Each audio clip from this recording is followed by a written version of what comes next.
Nesse vídeo eu vou comentar mais carteiras de seguidores que me colocaram tanto no Instagram quanto no YouTube. Se você gosta desse conteúdo, meu nome é Otávio Paranhos e aqui nesse canal eu falo como você monta uma carteira de aposentadoria global, investindo tanto no Brasil quanto no exterior, especialmente em renda variável. Então vamos direto pro conteúdo. Essa primeira carteira aqui é do Breno e ele monta uma carteira bem diferente em relação à média das carteiras que aparecem para mim aqui. E é o seguinte, o primeiro ETF que ele investe é o IVV, que investe nas 500 maiores empresas americanas por tamanho, tá? Depois no IXN, que basicamente investe em empresas globais de tecnologia, mas obviamente a grande maioria delas tá nos Estados Unidos e tem receitas internacionais.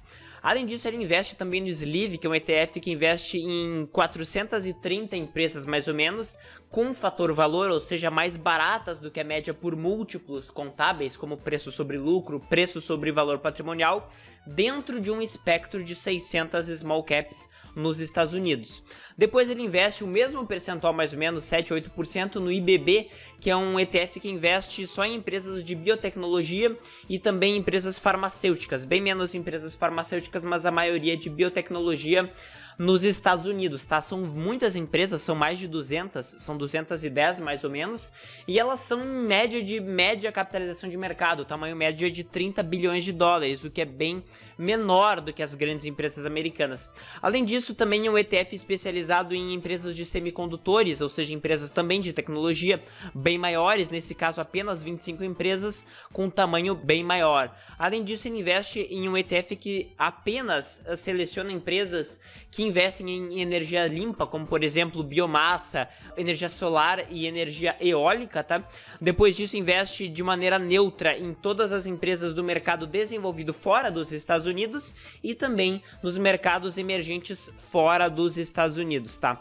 É bem interessante que ele selecionou o EEM, tá? É um ETF que considera a Coreia do Sul como um país emergente, tá? O que é controverso, muitos ETFs não consideram a Coreia do Sul, e além disso ele é um dos mais caros, tá? Eu não sei por que ele escolheu esse ETF aqui, tá? Tem vários outros que são bem mais baratos, como por exemplo o VWO.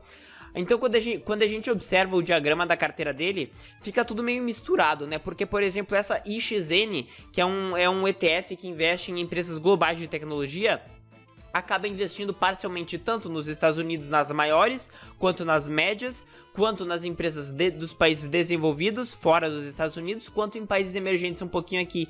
E também coincide com o ETF de semicondutores, tá? Ele claramente acredita que esse tipo de carteira aqui, esse tipo de empresa vai performar melhor do que a média, ou com uma rentabilidade maior, ou com um risco menor. Assim como de semicondutores e empresas de biotecnologia. Toda vez que você seleciona um setor, na realidade não há comprovação de que um setor realmente é melhor do que o outro, considerando todas as variáveis, você está fazendo uma aposta, tá? O fato é você está concentrando seu patrimônio e, consequentemente, você está aumentando a dispersão do resultado. O que isso significa? Significa que se a expectativa é 10% ao ano, você pode ter mais que 10, sim, pode, mas pode ter menos que 10. Então você pode estar também aceitando que você pode ter uma rentabilidade pior do que simplesmente comprar IVV e segurar por 20 anos, tá? Então é interessante também que, apesar dele investir nessas grandes empresas de tecnologia, ele acaba comprando Sleeve, tá? Então eu não sei se é um pouco contraditório, mas tendo esses três ETFs grandes aqui, que é o IVV, o SPDW e o EEM, isso aqui tudo é bem neutro, tá? Então assim, ó, replica a média do mercado mundial de uma maneira bem neutra, pelo menos nesses principais aqui. O IVV, que ele tem 15%, e mercados emergentes, que ele tem 20% e 20% em países desenvolvidos. Então já é pelo menos aí 55% da carteira dele que tá neutra, tá? Além disso, quando a gente observa outra carteira, o do Clayton, ele coloca 30% em renda fixa global, tanto dentro quanto fora dos Estados Unidos, em diversas categorias. O que eu achei bem interessante, esse ETF aqui é bem bom por causa disso, ele pega tudo, tá? Além disso, o VT, que são em todas as empresas médias e grandes do mundo inteiro, que são mais de 8.300 empresas, 30%. Depois ele foca 20% da carteira dele em mercados imobiliários, na realidade em empresas de exploração imobiliária, imobiliária, tá? Depois no MGK, que são só empresas mega caps, ou seja, empresas aí de tamanho médio de 450 bilhões de dólares. Ele seleciona aí mais ou menos as maiores 110 empresas dos Estados Unidos de crescimento, ou seja, empresas aí que cresceram nos últimos tempos, tanto em vendas quanto em lucros, mas obviamente em compensação tendem a ser mais caras do que a média, tá? E ele também investe em ouro 10%. Quando a gente observa o diagrama da carteira dele, eu gostei porque é bem simples. Ele acredita que empresas grandes de crescimento tendem a performar melhor do que a média. Na realidade, isso se mostrou o contrário desde 1960 e poucos, quando tem estudos e dados sobre isso. Essas empresas tendem a performar pior do que o mercado, porque o mercado não é burro, né? O mercado são centenas e milhares de analistas e bancos que fazem o valuation, ou seja, a análise para saber de fato qual é o valor justo das empresas desse ETF, assim como de todo o mercado, e em geral pagam muito caro, ou seja, em geral consideram que aquele crescimento vai se manter durante um tempo muito grande, quando na realidade as empresas não conseguem cumprir o que elas prometem, então a ação cai. Então, mesmo você comprando empresas de qualidade, que não vão quebrar, empresas gigantes, que têm receitas no mundo inteiro, diversificados em vários países e várias moedas, as ações tendem a não performar da mesma maneira. Eu não estou dizendo que isso vai acontecer no futuro, eu estou dizendo como aconteceu até hoje, tá? Além disso, IAL, que é um ETF basicamente que compra ouro, estoca ouro, e você tem aí um percentual literal de ouro aí na sua carteira, ouro físico. Eu já fiz um vídeo especializado sobre isso, dizendo por que eu não invisto em ouro, basicamente porque tem uma volatilidade maior do que ações, e porque em crises você consegue ter uma proteção maior se você investir em renda fixa e não em ouro, tá? Então eu particularmente não invisto em ouro, mas o fato dele ter investido aí de maneira neutra em VT e ter colocado uma renda fixa muito diversificada e muito razoável aqui, eu achei bem interessante. Mas se você quer ter na sua carteira as empresas famosas que todo mundo conhece, que crescem, que são de qualidade, MGK pode ser uma boa solução para você, se você souber que tendem a não performar conforme a média do mercado no longo prazo, tá? Além disso, o Naviton, a gente vê a carteira dele.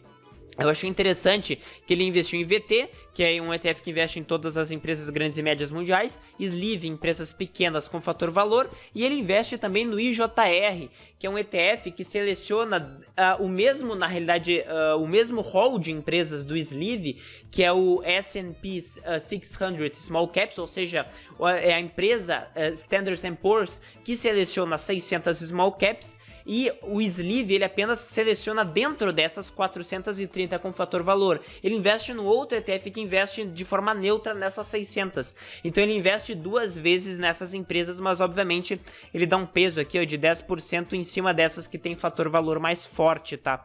Além disso, ele investe em REIT, que são empresas de exploração imobiliária no mundo inteiro, e RSP. Ele colocou RPS aqui, mas eu verifiquei que é uma empresa só listada em Londres, que eu acho que não é isso que ele quis dizer. Eu acho que ele quis falar sobre o ETF ERSP, que investe nas 500 maiores empresas americanas com pesos iguais.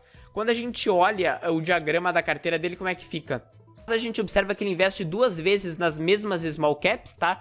Ele acredita claramente que o fator tamanho de empresas pequenas vai importar mais do que o fator valor, tá? Isso não se comprovou na realidade. Na realidade, o fator valor ele dá uma performance maior do que você investir apenas em empresas pequenas. Inclusive tem muitos estudiosos por aí, pesquisadores, como por exemplo o Cliff Asness, que ele claramente defende que empresas pequenas não têm aí uma performance melhor do que a média do mercado. Isso não foi percebido pela grande maioria dos outros pesquisadores, tá? Mas é interessante salientar. Eu gosto bastante de ETFs que têm pesos iguais para todas as ações, porque eles tendem naturalmente a dar um peso maior para empresas pequenas, porque eles colocam um peso igual tanto atrás quanto na frente da fila das empresas, e também empresas do fator valor, ou seja, empresas que na realidade são menores, são empresas, quando a gente fala menores, é o preço dela multiplicado pelo número de ações. Então, consequentemente, empresas menores muitas vezes tendem